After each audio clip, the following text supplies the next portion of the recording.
Una desconocida trajo a mi puerta al hijo oculto de mi esposo. Tengo 32 años. Llevo 4 años casada con Esteban, y antes de eso fuimos novios 3 más. 7 años en total, y durante todo ese tiempo creí conocerlo por completo. Sabía de sus trabajos, de sus ex, de su familia, incluso de las cosas que le avergonzaban un poco. Pero nunca, en ningún momento, me habló de un hijo. Un sábado en la mañana, el año pasado, tocaron la puerta de la casa.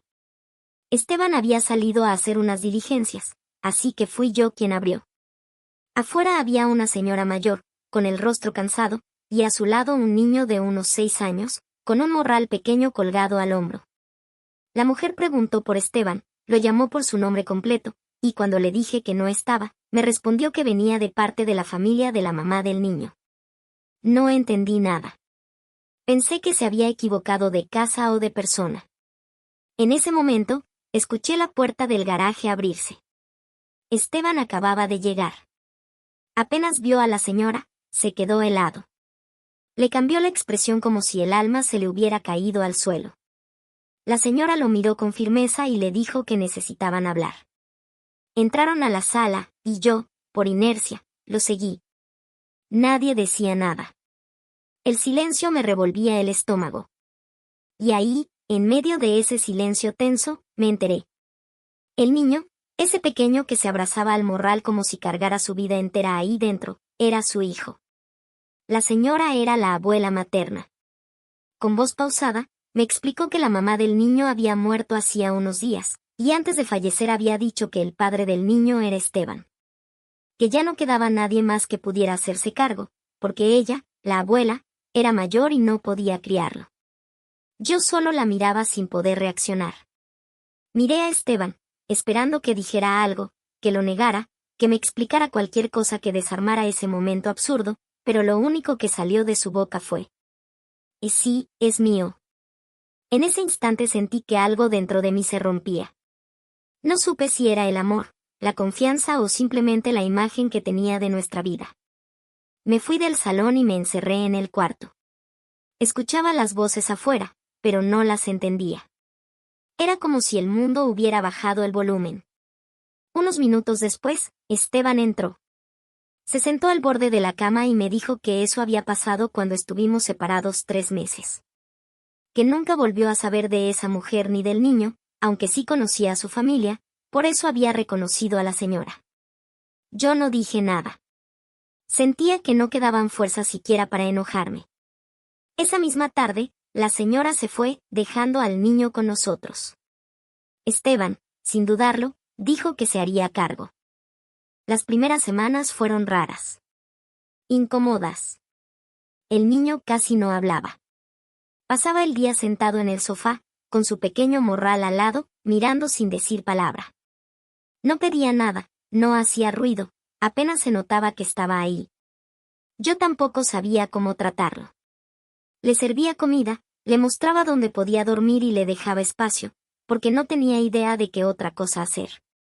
Esteban intentaba acercarse, pero se notaba que tampoco sabía cómo ser padre. Lo miraba con una mezcla de culpa y torpeza. Había cariño, tal vez, pero también miedo. Era evidente que Manuel le resultaba tan extraño como a mí. La primera vez que algo me movió por dentro fue una noche. Yo estaba en la cocina, lavando unos platos, y él se acercó con un vaso en la mano.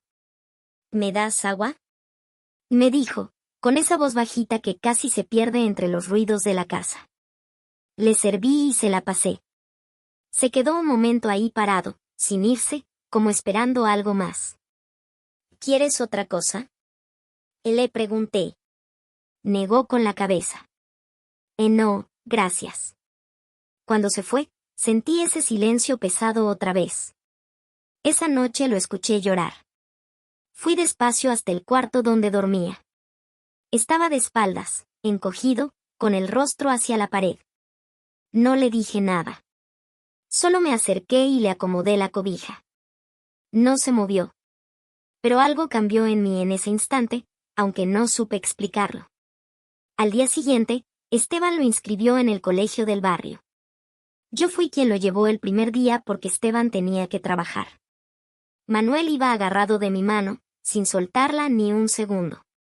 Cuando lo dejé en el salón, se quedó en la puerta mirándome, inmóvil, como si esperara que volviera. No sé por qué, pero me quedé un momento en la reja mirándolo también. Fue la primera vez que sentí un pequeño nudo en el pecho.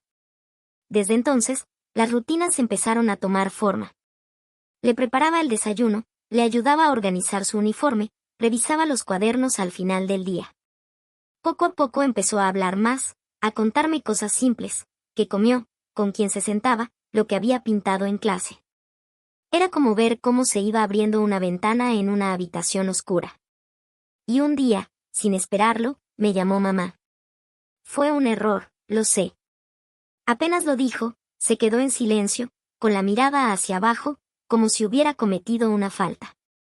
Pero yo no lo corregí. Seguí hablándole como si nada. Porque, dentro de mí, algo se quebró otra vez, esta vez de ternura. Con el paso de los días, las cosas entre Esteban y yo se volvieron tensas. No tanto por Manuel, sino por lo que su llegada representaba. Cada vez que lo veía, me recordaba todo lo que Esteban no me había dicho. No fue una infidelidad, lo sabía, pero sí una mentira que duró años, y eso dolía igual. Una noche, después de cenar, no aguanté más.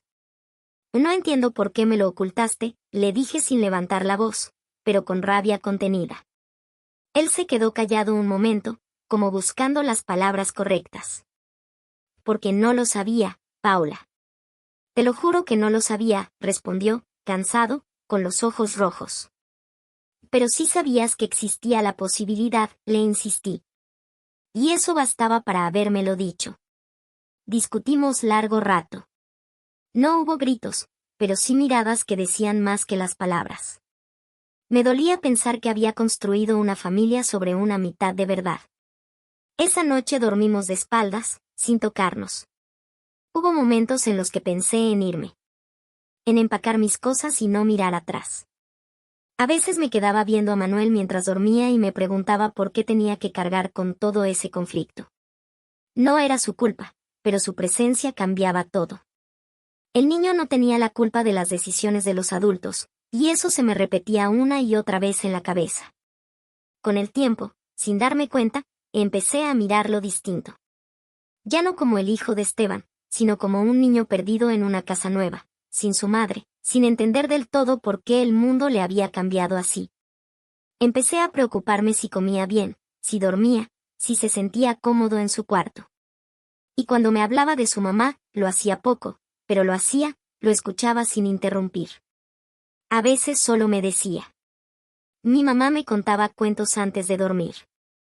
Y yo respondía con algo sencillo, como, que si quieres, puedo contarte uno también. No era mucho, pero esos pequeños gestos empezaban a unirnos, sin que yo lo buscara. Ha pasado un año desde que Manuel llegó a nuestras vidas. Ahora tiene 7 años.